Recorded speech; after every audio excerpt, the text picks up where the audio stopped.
ये दिन हिंदू धर्म में बहुत मायने रखता है, क्योंकि इसी दिन जानकी सीता और मर्यादा पुरुषोत्तम श्री राम का शुभ विवाह संपन्न हुआ था। ये दिन भारत में एक उत्सव के रूप में मनाया जाता है। श्री राम और सीता के विवाह की वर्षगांठ के तौर पर विवाह पंचमी का उत्सव मनाया जाता है। पौराणिक मान्यता के अनुसार मार्गशीर्ष अगहन मास के शुक्ल पक्ष की पंचमी को देवी सीता का स्वयंवर हुआ था। इस पर्व को मिथिलांचल और नेपाल में बहुत उत्साह और आस्था से मनाया जाता है। इस दिन अयोध्या और जनकपुर में प्रभु राम की बारात विशेष तैयारियों के साथ निकाली जाती है।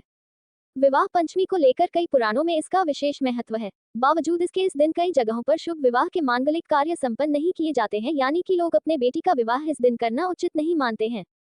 धार्मिक दृष्टि से इस दिन का अधिक महत्व होने के बाद भी मिथिलांचल और नेपाल में इस दिन विवाह आयोजन नहीं किए जाते हैं। इस दिन त्योहार तो मनाया जाता है, लेकिन माता सीता के दुखद वैवाहिक जीवन को देखते हुए इस दिन विवाह निषेध होते हैं। शास्त्रों की माने तो भौगोलिक रूप से सीता मिथिला की बेटी कहलाई जाती है, इसलिए भी मिथिलावासी सीता के दुख और कष्टों को लेकर अतिरिक्त रूप से संवेदनशील हैं। 14 वर्ष वनवास के बाद भी गर्भवती सीता का श्रीराम ने परित्याग कर दिया था। इस तरह राजकुमारी सीता को महारानी सीता का सुख नहीं मिला।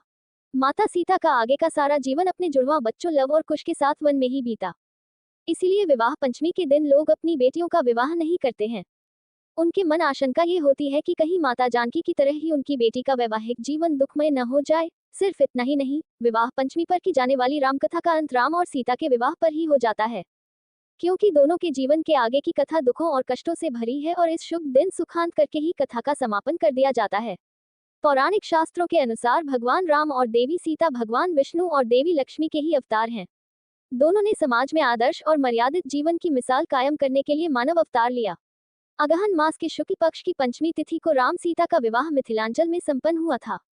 राम सीता विवाह श्री राम सीता विवाह कथा पुराणों में वर्णन है कि राम सीता श्री विष्णु और लक्ष्मी के अवतार हैं।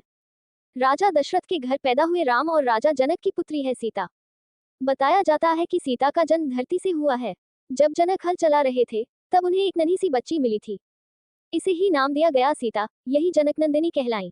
मान्यता है कि एक बार बचपन में सीता ने मंदिर में रखे धनुष को बड़ी सहजता से उठा लिया।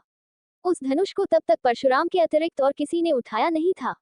तब राजा जनक ने ये निर्णय लिया कि जो कोई शिव का ये धनुष उठा पाएगा, उसी से सीता का विवाह किया जाएगा।